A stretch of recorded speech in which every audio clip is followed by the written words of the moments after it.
Welcome to a new episode of InFocus with Ejaz. Haider. This program is supported by the Center for Security, Strategy and Policy Research.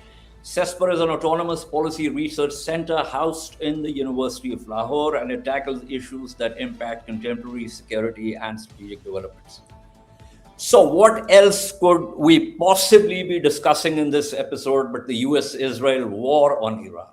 But before I engage my guests in the high strategy discussion, I was chuckling. Someone sent me this meme yesterday that kind of sums up not just this war by Trump, but also Trump's presidency in general.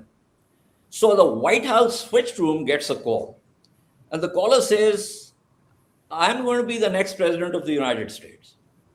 The operator responds, "Are you mad?" And the caller asks, "Is that mandatory?" So that kind of sums up what we are witnessing here. But let me also lay down some facts. So fact one, this war is as deceitful as the one Israel launched on June 13, 2025. Then as now, the United States was negotiating with Iran. Then as now, the war was imposed on Iran just days before the next round of talks was to take place. Then as now, to quote Antonio and Shakespeare's The Merchant of Venice, the devil is citing scripture for his purpose. Fact two, negotiations were a ruse, and not just because the talks were designed to fail. The war was being planned and deliberated as established by multiple reports and analyses, notably by a detailed story in the March 3rd issue of the New York Times. Fact three, the Gulf states and also Turkey were trying their best to prevent the war, but appear to have been supportive of the expansive agenda. And when I say expansive agenda, it's not just about the nuclear file, but also various other demands that had crept into the nuclear file agenda, the original one. So war is problematic, but it's a good moment to force Tehran into conceding more than just nuclear-related demands. In other words, these states traditionally wary of Iran, and some like the United Arab Emirates and Bahrain, frankly, working in collusion with the Zionist entity, did not want a war, but definitely wanted the US to defang Iran. So they've got the war. In the end, the Zionist duo did not even bother to inform them of the timing of the attack. Fact four, since Iran's regime is being constantly referred to as a theocracy that must be uprooted, it's important to flag the point about the biblical references emanating from the US and Israel. And there are many of those, and I know them, my panel of experts knows them, so I don't want to reproduce them. But let me now bring in my guests. I have with me Dr. Aziz Alghashian. Dr. Alghashian is a friend of the program. He's been on this program a few times before this. He's a senior non-resident fellow at Gulf International Forum. He also focuses on Saudi Arabia's foreign policy strategies, especially Saudi-Israeli relations. He's also a frequent commentator on Middle East issues for international media. I also have with me Dr. Reza Khanzadeh, is a professor in political science, Middle East and Islamic Studies at George Mason University. He's also a senior foreign policy advisor to the US-Iran Chamber of Commerce. His forthcoming book from his field work within Iran is entitled Generation Denied, The Broken Promise of Education in Iran. It's set to be released this fall with the University of Texas Press. And last but not least, Nick Brumfield is a researcher following Middle East politics. His current research is focused on the conflict in Yemen, the political economy of the Arab Gulf states, and regional maritime security. So welcome to the program, gentlemen. I only wish that we were discussing this under better circumstances with much less death and destruction. But let me begin with Aziz here. So Aziz, a lot of commentary is now coming out of the Gulf Arab states, is now increasingly very critical of this war, especially the way it was started. I was reading this, although that post apparently has been removed. This Khalaf Ahmad al-Habtour's post, which was a scathing critique of US foreign policy, and Senator Lindsey Graham rejected calls for Gulf states to join a military conflict against Iran. Similar sentiments are coming out of Saudi Arabia and other Gulf states. So I want to get your view on where do you think it stands and where is it likely headed? Thank you very much for inviting me, and it's good to be with you again. I think, in my opinion, this is exactly what all Gulf states wanted to avoid. The whole notion of them trying to secretly lobby the United States and telling them, "Hey, please go ahead and strike for us," and they did not want to. They did not want this war because they knew that these are the kinds of things that will evolve, and they will be the firing line or on the firing line of other people's wars. They did not want that. And so I think it was a real disappointing process that has unfolded. But also, I would say it's something that's very interesting. I think in the first days of the war, there was this questions of will the states retaliate in the Gulf state, in the Arab Gulf states? And in my opinion, I think while that was something we had to keep our eyes on, it seems clearly that they're now preferring diplomacy and de-escalation or maximum restraint. They're trying to make sure that they are in what I would call a very active defensive posture. So they're looking at these missiles, they're looking at these drones, and they're shooting it down. They're activating the whole wide array of anti-air defense capabilities, be it the anti-air defense forces or the Air Force. And so they're working to do this. And I think now what they're doing is they're trying to really use a diplomatic approach to try to respond to Iran. They realize that they're now plunged into a situation where there's only bad choices. And the luxury that they have is just what is less worse. If they strike back on Iran, this will open up a Pandora box of chaos and just more instability. Moreover, precisely what Netanyahu wants. Yes, no, thank you. And I think there is this disinformation campaign that preceded this and during it that tried to impose a reality of basically saying the Gulf states, in particularly Saudi Arabia, is with us hand in hand in this fight. And because one of the political objectives is to try to impose that there is this anti-Iran axis that's Gulf, and particularly Saudi Arabia and Israel have fought on this. And there's just disinformation campaign there. And the last point that I will just say this, and by the way, to the dismay of these Gulf states, there was an Israeli journalist, I think his name is Segal or something, a few days ago tweeted that there was a confirmation from a senior Israeli official that the UAE struck a facility, some sort of desalination facility in Iran. And this was one way of trying to get Iran to strike back at this, because unfortunately, the extremists in Iran are not listening to what the GCC states are saying. They're listening, at what others are saying around. And so this is the whole point. We're being at the receiving end of two disinformation campaigns. And this is really the quagmire and the GCC dilemma that we find ourselves in. We are in the middle of two people's campaigns. So right now there is this de-escalation, maximum restraint, and I think it's beginning to the Saudis and the GCC states are allowing the internationalization of this war to be the response. They don't want it to be the pressure, but they want it to be the response. Which is precisely why, Aziz, and this is something that I'm going to take to Reza also and to Nick also. This is why I'm not focusing on this operational bean counting of how many interceptors and how many missiles being fired and so on and so forth. So I'm just trying to focus on the big picture. And let me just pull back. And this is something that you and I discussed in a previous program with reference to Gaza and Palestine.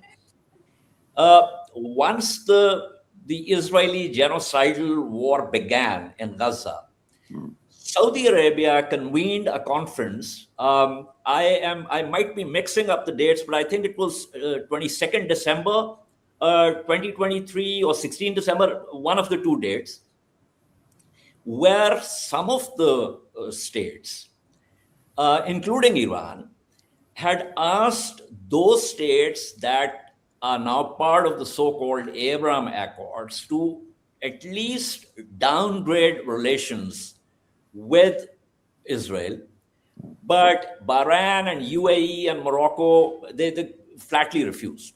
The point that I'm trying to make is that Iran's threat perception, including in the wake of disinformation campaign, is closely linked to the behavior of these states over the last at least a decade, in terms of their approaches both towards the collusion with Israel and their approach to Iran as a security threat.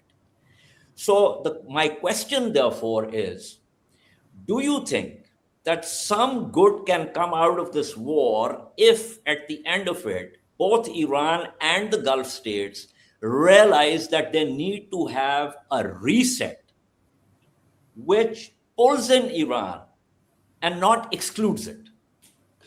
This is what the Saudis and other GCC states have been working on for the past few years. And this is why they're also infuriated by the Iranian response. I mean, this has to be mentioned as well. This is unacceptable and unjustifiable. And this whole targeting of bases, and this is also not true. There's a lot of civilian architecture that's been attacked by Iran. There's also a lot of hotels that have been attacked by Iran. So the infuriation that of the Saudis and the GCC states is there regarding Iran as well, and that's part of the threat perception of the GCC states. They tried to do this, and they tried to basically have this invest in this rapprochement process to say, listen, we're not against you, Iran. You're just as part of the region as we are. And so we agree when it comes to Gaza. And there's actually more agreement there than we think there is. I mean, let's not forget Prince Khalid bin Salman, the defense minister, was sent to the former supreme leader last year. Yeah. And a lot of the messages was on agreement on this. So in my opinion, I think the disappointment and the anger is coming also about the Iranian response, because we've done everything we can not to facilitate what you wanted, which was these strikes on you. So I think that this is why I think we're in a very significant juncture in Gulf-Iran relations. I think many years have been upended. Diplomacy and rapprochement has been upended. Much energy has been invested in this. And therefore, I think now there's going to be a recalibration of how to do this. I don't think there's going to be a cutting of relations like 2016, but I do think there's going to be a different posture, and we just don't know what it is. I am more optimistic, but I'll give my view later. So I want to hear your views first. So let me go to Reza here. Reza, so there's like the knife's edge. I know, Aziz knows, and I'm sure Nick knows, he works in this area. Iran's targeting strategy for many, many years in the event of this kind of war always involved US assets in the Gulf and certain other Gulf infrastructure, which allows horizontal escalation, raises the cost of the conflict. And because it's basically Iran is fighting an asymmetric war. So I'm a little surprised that the Gulfies should be surprised that Iran has actually targeted. The Gulfies are not surprised. They're not surprised. Okay. They're not surprised. I mean, my point. Okay. Iran's been talking about this for months. I'll take that back, but let me rephrase it.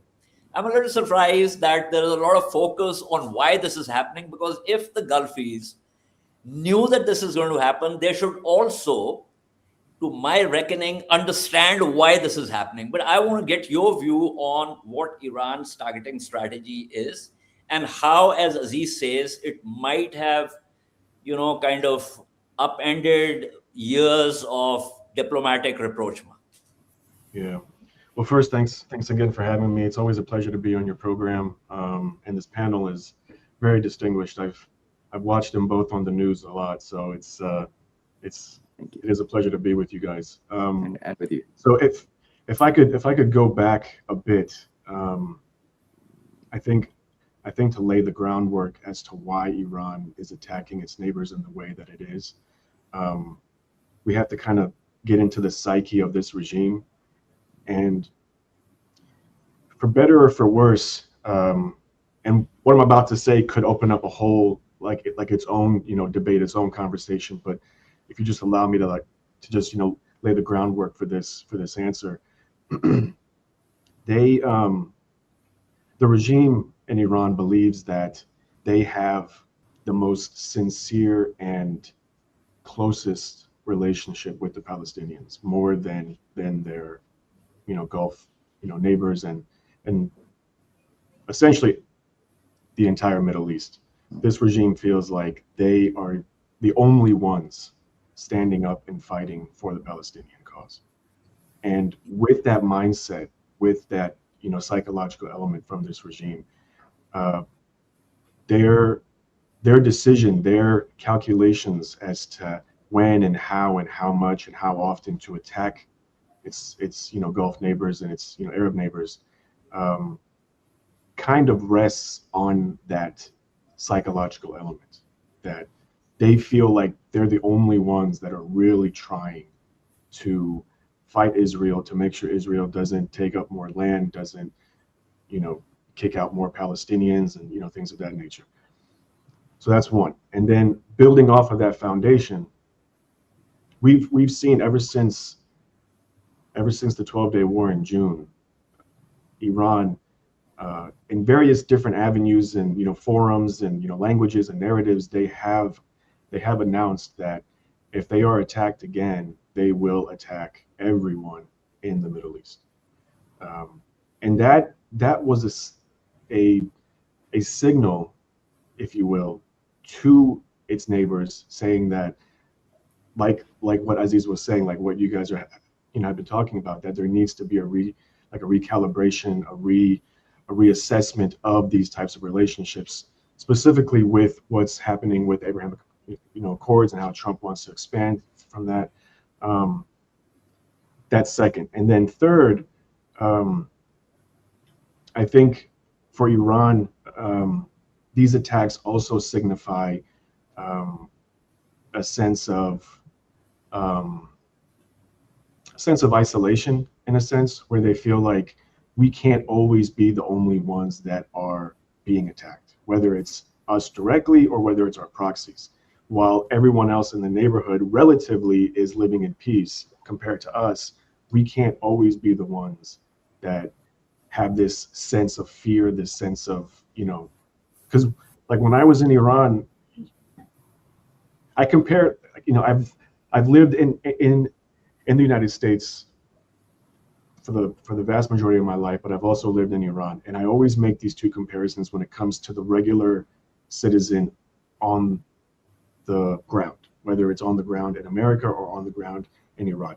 And one clear distinction I have experienced, regardless with who I talk to, in America, most Americans can't even tell you where Iran is on a map. They really don't know much about foreign policy, politics of that nature. But in Iran, every single person, even someone who only has a high school, degree, they essentially have a PhD in politics, essentially, because they know so much, because it's a part of everything they do is affected, right? Everything that happens in that region, everything that the U.S. wants to do in that region affects them, so they know so much. And with that knowledge and that fear comes this sense of, why is it always us? Why are we always in this state of fear? So it's almost as if the regime is like, okay, if we're under attack, then everyone's going to be under attack, because we can't live like this. And then the fourth and final point that I'll make is that the most important thing for the Islamic Republic is the Islamic Republic. It's for them to survive by any means necessary, and they will go scorched earth in order to stay in power. They don't care about their citizens. They don't care about really anything except their own survival. And I've heard Aziz talk about this on Al Jazeera about how they get cornered, they get backed into a corner, and they're just trying to survive at this point. For them, surviving this war is a win, right? And at this point, for them, it's more about asking for forgiveness than asking for permission. So they can't plan a midterm or a long-term strategy at this point. For them, it's a day-to-day, almost hour-by-hour strategy session where they're just short-term fixated on what they need to do now in order to be alive for tomorrow. And they're not even worried. I don't think they're worried right now about what their future relationship with their neighbors are going to be, specifically their Arab neighbors and their Muslim neighbors. They're just worried about staying in power and being able to hold on to this control they have over the country. I would say, before I go to Nick, thank you for making these points. But with reference to survival, I think that is true for all states. For instance, if at some point you would say, for instance, is it about Russia's survival or is it about Putin's survival? Is it about Xi's survival or is it about China's survival? These linkages kind of enmeshing, if you will. Same can be true of the United States. There you would, perhaps label it as, well, we have our values and our value systems. And if we don't survive, that value system will be uprooted. So I think survival is something which is essential to all states. And on a lighter note, with reference to most Americans not being able to figure out Iran on the world map, when I was at the University of Illinois, Urbana-Champaign back in '97, I'd come across people who had at the most gone up to Indiana or perhaps to the west to Missouri, who had never been to New York or Washington, D.C. So, there's a bit of parochialism within the United States. But Nick, you've been hearing all this very patiently. So give me your sense of where you think this stands, and also where do you think it's headed? So where I think it stands, if you look at Iranian operational posture over the course of the past week, we have seen a pretty steady downward trajectory in terms of the amount of projectiles they're able to put out, where they're able to put them.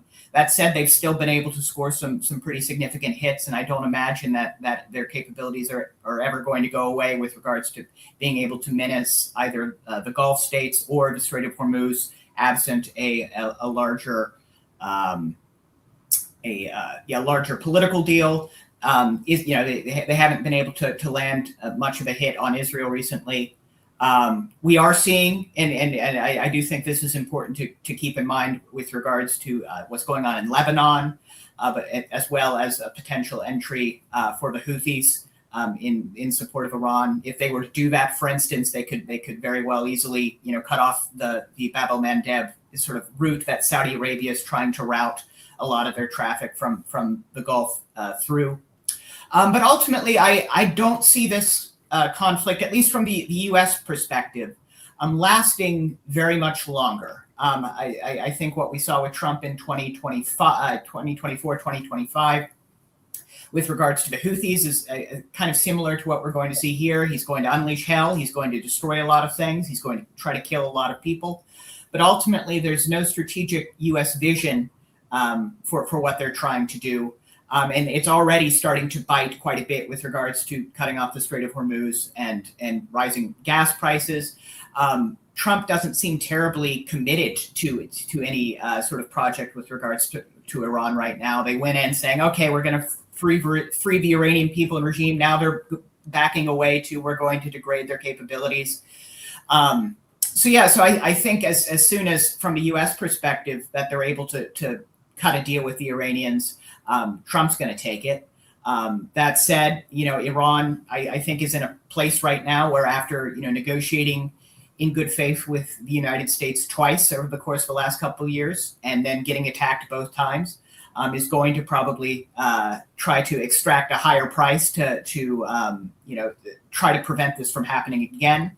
There's also the Israel question and whether Israel could continue kind of sparring with Iran in low-level conflict for the foreseeable future, similar to what they were doing in Yemen until the October 2025 ceasefire.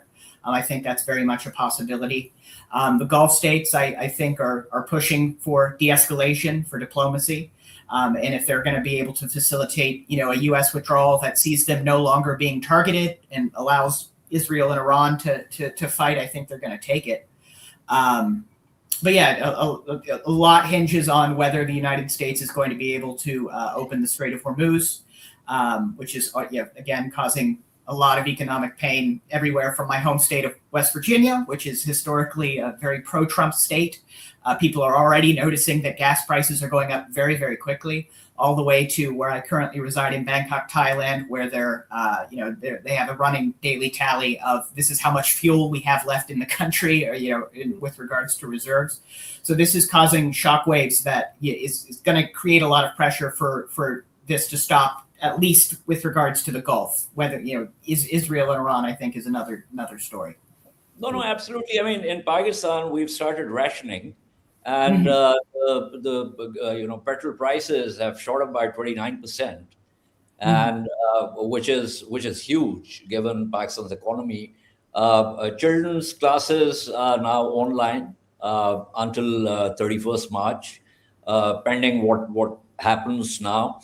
But Nick, here's the thing. Yesterday, President Trump came online, and he can be generally incoherent, but he was kind of particularly incoherent in this particular clip. And he said, well, so the gist of that is that he said that he was given a certain kind of assessment by, as he put it, by Jared, by Steve, by Pete.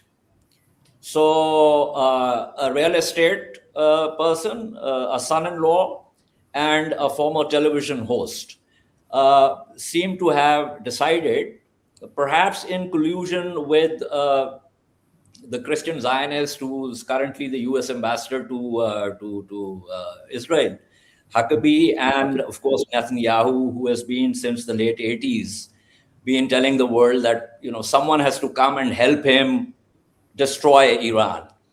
So it seems to me that there is no real strategy. As you put it, you go and you destroy a lot of things, and then you somehow spin it and declare victory. But that is where two things come in. And on the first, I want your take, and on the second, I'm going to go back to Aziz. The first is that once the US withdraws from this conflict, by putting out a narrative that, yes, Ayatollah Khamenei has been killed, they will not let it sink in the fact, and this is where culture also matters. This is where religious symbolism also matters, that Ali Khamenei did not go underground. He was overground. He had decided, they knew that there were going to be decapitation strikes. He was prepared for this martyrdom. And so one has to, in terms of formulating a strategy, one has to actually figure out why he decided to do what he did. But so Netanyahu does not want this war to end, by the way. Of course. How is he going to, so Trump will spin it. How will Netanyahu go about it? What is your sense of, how the Israelis are going to play this? So yeah, I mean, I do think their playbook against the Houthis in Yemen is a good kind of peek into how they would do this. They would, I don't think they would declare victory or an end to a ceasefire. I think they would want to establish a situation similar to that they've had in Lebanon for many years now, where they can, more or less intervene, conduct strikes, try to kill people, whenever they deem fit. They call it mowing the grass, of course. They do this in Gaza and the West Bank. So I do think, in the scenario that you do see a U.S. withdrawal, Israel isn't necessarily going to go away. Israel's probably still going to try to conduct various strikes against significant pieces of infrastructure. For the longest time, for many decades, talking about, is Israel going to strike Iran? That was the big thing. That cat's out of a box, and I think they're going to keep doing it so long as they, consider it within their interest.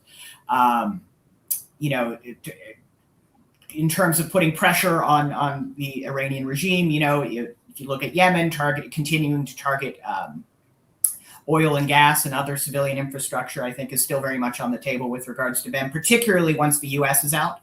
The U.S. pulls out, and the Gulf states can credibly say, we're not a part of this. And I think you could also see Israel attempt to conduct continued decapitation strikes, continued strikes against vital civilian infrastructure, because what this has turned into, from both the Israeli government narrative and seemingly from the U.S. government narrative now, is they just want to degrade the Islamic Republic's capabilities as much as possible. And I don't think there's going to be a well-defined end to that, at least when it comes to Israel. Excellent. This is an excellent point, because it kind of directly links with my optimism that I talked about. And so I'm going to engage Aziz again on this point. So yes, there's anger in the Gulf. We tried to stay out of this, but we have got caught in this. And that anger is legitimate. But here's the thing. The Israeli conduct is now, or should now, be very, very clear to the Gulf states. Saudi Arabia already, and your focal point is on Saudi-Israeli relations, so you know this inside out. The kingdom is already very clear on this issue. And so therefore, my optimism springs from the fact that once the US withdraws and there is this pause or cold peace, with the Israelis continuing, whether overt or covert decapitation strikes, which they've been doing for the longest, they've been doing this since the 90s. Does this open up space for the Gulf Arab countries, for Iran, with mediation? And we know, Pakistan has also been playing a role in terms of, mediating between Iran and Saudi Arabia. Turkey has also been doing this. And I would tend to think that, that role has had, if not, 100% positivity, but to a large extent, it has been positive. For this to kind of come together in a reset of sorts, where everyone understands what Israel wants and how it wants to go about it. Chaos in the region. The first ring, Egypt, Jordan, Lebanon, Syria. Outer ring, Iraq, Iran, Libya. Egypt and Jordan, you got the treaties, they are out of the play. Syria goes into civil war. Now Israel can go and, bomb Syria at will. Lebanon, internal destruction. Iraq, gone. In terms of, you've got one Iraq in Benghazi, you've got another Iraq in Tripoli. Iran was the only state standing. So given that very clear picture, a picture that's even clear to the blind, my optimism springs from the fact that in and of itself has to bring these states into a reset. I genuinely wish I had your optimism. I don't know what kind of tea you had after Fatur, but whatever it is, I'd love to have some of it. I'm having Lipton. Yeah, Lipton tea. Okay. Well, that's a fantastic Lipton tea. Because it's gonna going to take a lot of Lipton teas to get me that optimistic, if I'm honest. Okay. And I have to be, I have to be honest as well. I was very optimistic when the Saudi-Iran rapproachement happened in 2023.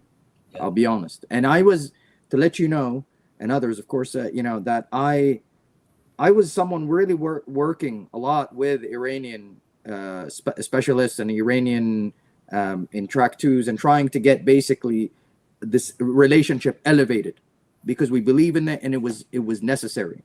We could agree where there was disagreements, but how we disagreed was the issue that we wanted to talk about. And there was an optimism. I think this is now gone for some time. It is to be not underestimated whatsoever how significant we felt with the Iranian retaliation. Just to be honest, and also we do see Israel's activities in Lebanon, but we also see Iran's activities in Lebanon. Yeah, this also has to happen. This also has to be mentioned. We do see the Syrian kind of their expansionism, genuinely, in these places. But this is, we're seeing kind of, especially with the Iranian doctrine of forward defense, this is also some sort of expansionism. We feel stuck. We genuinely feel stuck between two now security threats. We felt, I think, and this was clear after, especially the strikes on Doha in September of last year, that Israel has been the #1 security threat right now. And this was a very big statement, because for a long time people were... Just one interjection. Since you talked about forward defense, this is something that I want to take to Reza also. Forward defense has a context. And that context actually goes and links up with the first point that Reza elaborated. Psychology. With reference to Palestine. Now, in a scenario, when you say that, Israel is intervening in Lebanon and so is Iran, Iran's intervention in Lebanon is in support of those groups that have the capacity and the will and resolve to actually counter the Israeli expansionism. So these two interventions cannot be placed juxtaposed as meaning the same thing. I mean, that's my view. Secondly, given my optimistic Lipton tea, I believe that in the event of a security reset, where Iran is convinced that the Arab Gulf states have the same approach towards Israel as Iran has in terms of a security threat, I think the Iranian behavior itself will also undergo a change. I mean, that's my view. I'll take it to Reza also, but first I want to get your view on this. Well, when it comes to how Iran uses its proxies, one does look at Hezbollah differently than, for example, the Houthis, because Hezbollah was also a response of an Israeli invasion in the early 1980s. So this has to be, but then one says, well, what about the Ansar Allah? What about the Houthi rebels that are on the Saudi borders? Where was Israel? But here's the thing. In 2023 rapprochement between Saudi Arabia and Iran, we saw very clearly, and you know this much better than I do, frankly, that the Saudis and the Houthis had a sort of modus vivendi to the point where ultimately we realized that the fault line is not so much between Saudi Arabia and Houthis as it is between Saudi Arabia and the UAE with reference to Yemen. Yeah. That Yemen situation, the Houthi rebels was a problem before the Saudi UAE divergence in Yemen. Correct. And we have to, I mean, all of this is part of the same story. But I think even the way people, view the Houthis as that some sort of depth, because right now that's one of the reasons why they're looking at this as one of the cards they could play in the future, as there is this escalation that's continuing. which is, by the way, right now, Oman, one of the facilities in Salalah, Oman, is actually on fire from one of the strikes as we're talking, by the way. So here, when it comes to the security reset, I think this is the whole point of the previous rapprochement. The previous rapprochement was at its very heart about security, about saying, and by the way, Dr. Reza's point of view was spot on when it comes to psychology, because I think this was the whole point that I think the Saudis before 2023 understood how to approach Iran, perhaps, that what is causing them to view us this way. And it was basically the psychology behind the threat perception, which is, listen, you're extensions of the United States. You're not really, you take orders from the United States and you're depots. And the Saudi approach was to try to separate itself from this approach. And by the way, it succeeded when it came to the 12-day war between Iran and Israel. It succeeded. Remember, the Saudis said, listen, we support our brothers in Iran. This was the official language. When it came to the United States, this now became complicated. This now became very complicated, and that's what complicated it. And this is what the Saudis wanted to avoid. So I think when it comes to the reset, I just don't know. I don't know what else. I don't know how to reset it. So the most convenient for me is to first send some packets of my Lipton tea to Riyadh, and then have to send me some too. But the nature of strikes in this case very different from the last year's 12-day war. Yes. As a matter of fact, we know that with the Saudi-Pakistan mutual defense agreement, Iran had welcomed that. As a matter of fact, Iran has been talking about a sort of, broader, a mutual sort of strategic understanding in the region. But Reza,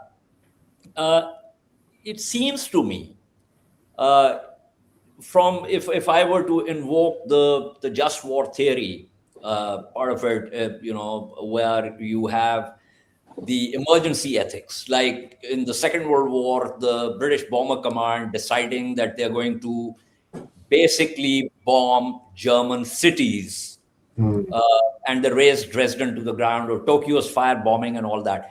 So what Iran is doing at the moment is a requirement of the moment. That's my understanding. And that once this moment is over, given various other factors, including what Israel wants, which is to create chaos in the region and to act as a hegemon, that it will open up space for a reset.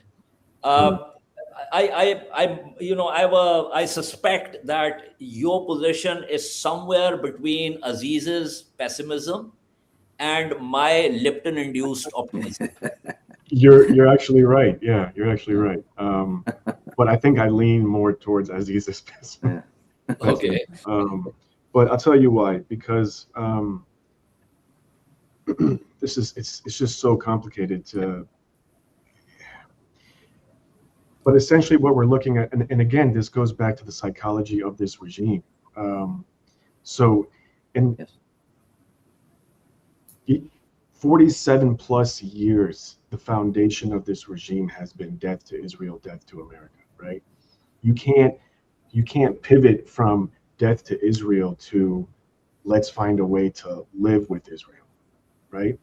And I think the way the regime sees the regional policies and the foreign policies of its neighbors is let's find a way to live with Israel.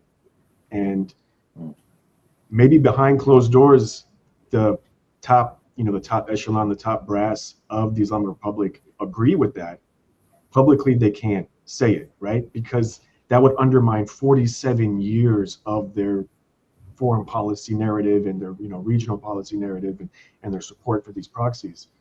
So I think, but again, me being in the middle, this is why I'm in the middle, because of Mojtaba Khamenei. If he survives this conflict, and if when the dust settles, so to speak, and if he's still the supreme leader, he's in that generation Generation X camp, right? These are the younger guys coming up. All the older folks are going to start to retire or start to step aside.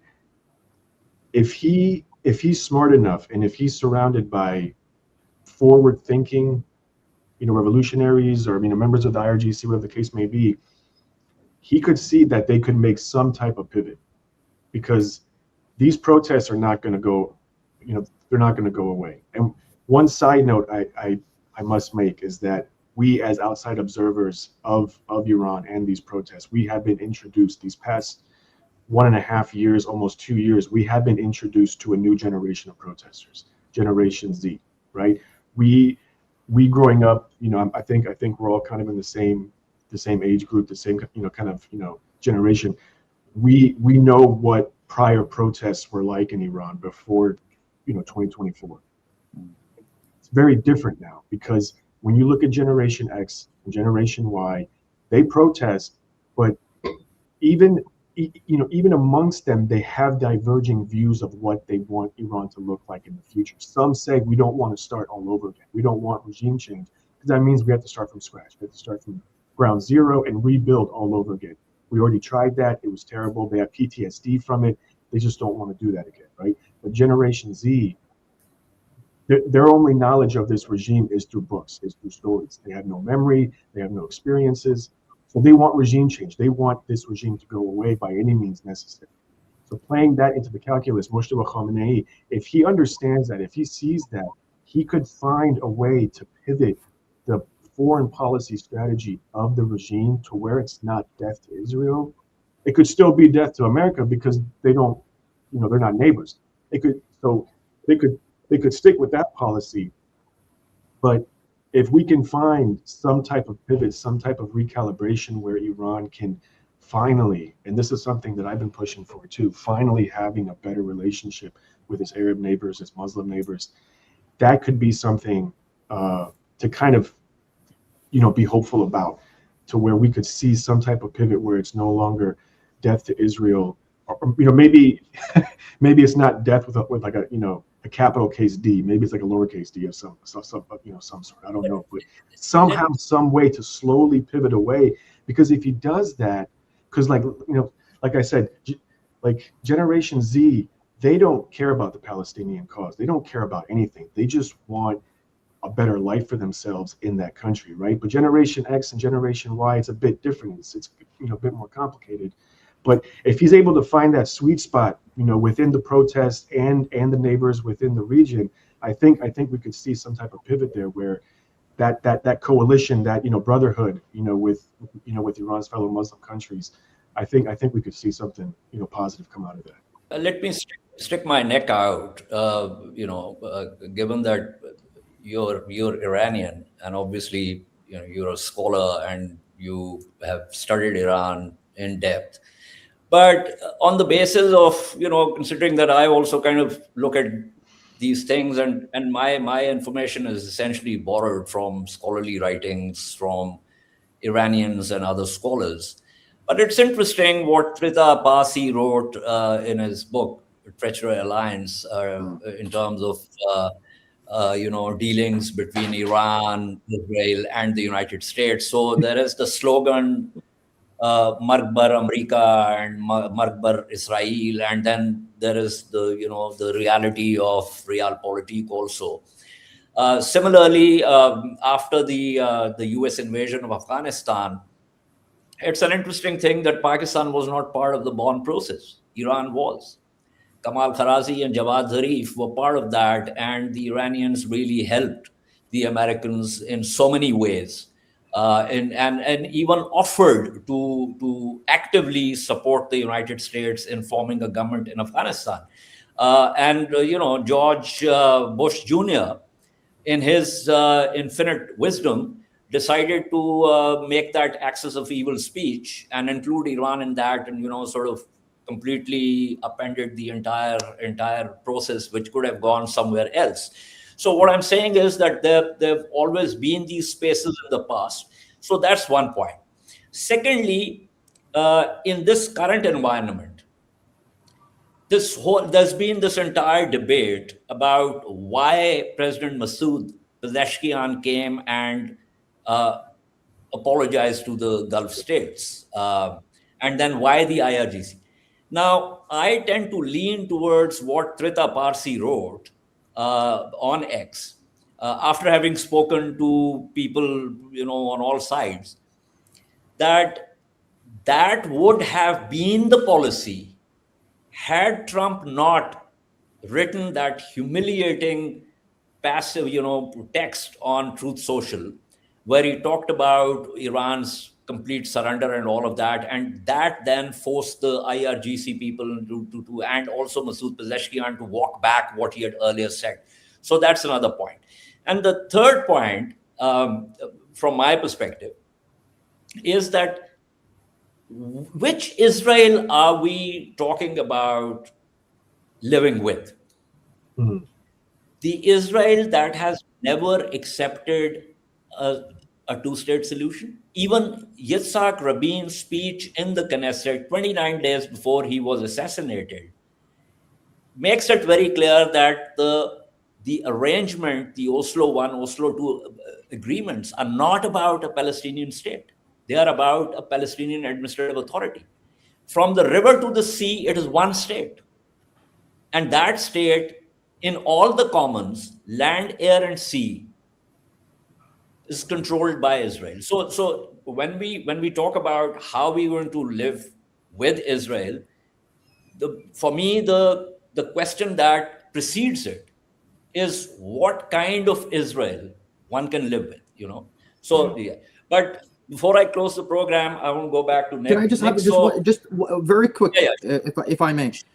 Your Yeah. point, by the way, is taken regarding, I think, the Pezeshkian apology, because I would say this: as soon as he sent that apology, as soon as he sent it, we went on Al Jazeera to talk about it. But as soon as he was actually saying it, there were also missiles being fired upon Saudi at that time as well. Yeah. Now, I then saw the Trump social post about how because they apologized, they are now losers, and they humiliated him. Humiliated the president and Iran. For me personally, so the firing started even before, but I have to mention also the fact of how and why such sentiments that come out of Trump could have a cost at GCC Iran relations. That is an example of how it complicates things between us. You see what I'm saying? That so even if no one is denying that. Yeah. No one is denying that. So my view as a minor student of operational strategy is that when President Pezeshkian was, airing that, and the missiles were flying towards Gulf targets, that is because one of the basic strategies right now, from the beginning of this war, has been dispersal and delegation. So, because this is a survival strategy in the field. So, the field commanders who were targeting probably did not even know something like this, so there was this latency between what's happening there at the top and what's happening in the field. Right. But I concede your second point with reference to the complexity of this. So, Nick, here's the thing now. From where I stand, again, as a student of minor student of strategy, it seems to me that if I were an American, I would have thought that the American interests in this region are very different from those of Israel. Because Israel, by a mountain of evidence, wants chaos in the region, especially this extreme right-wing government and so on and so forth. Whereas the American interests, given the investment by the Gulf states in the United States, given the desire of the Gulf states to bring investments in, the artificial intelligence, tourism, data centers and whatnot, and the pivot away from fossil fuels to diversifying the economies, the Gulf, and I'm including Iran in that, by the way, wants peace. And therefore, by the very nature and dynamics of that, the United States should want peace in the region. And therefore, the US interest should be at divergence with the Israeli interest. Is there a sense, considering that I'm in an optimistic mood because of my tea, is there a sense that within the United States, the policymakers have begun to think that there is actually not so much convergence, but increasing divergence between the US interest and the Israeli interest? Oh, absolutely. In particular, following the October 7th attacks and Israel's genocide in Gaza, we've seen in many ways a sea change in the way that Americans consider the Middle East, in particular Israel. It's much less favorable than it was before. In particular, you can see that borne out in this war.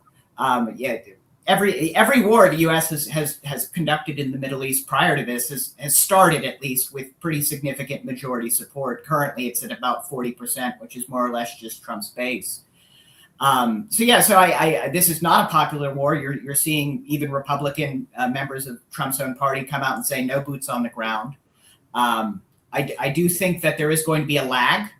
So what you're seeing in particular in the Democratic Party, there's an older sort of guard that is still has very strong ideas about the U.S.-Israel relationship, and I think it will take some time for that to go away. On the Republican side, you are seeing some insurgent activity sort of within the party against a pro-Israel consensus. That said, I do think, so I think what you're going to see is it's going to become it's no longer a bipartisan issue. It's going to be sort itself into a partisan issue. And particularly as you see the right in the United States become increasingly authoritarian, you are going to see far-right elements within it ally with Israel and try to maintain that relationship, even in the face of widespread popular opposition. So that's, I think, the main dynamic we're going to see play out over the next 5 to 10 years, as in particular Gen Z and the millennials take control of the Democratic Party. Absolutely.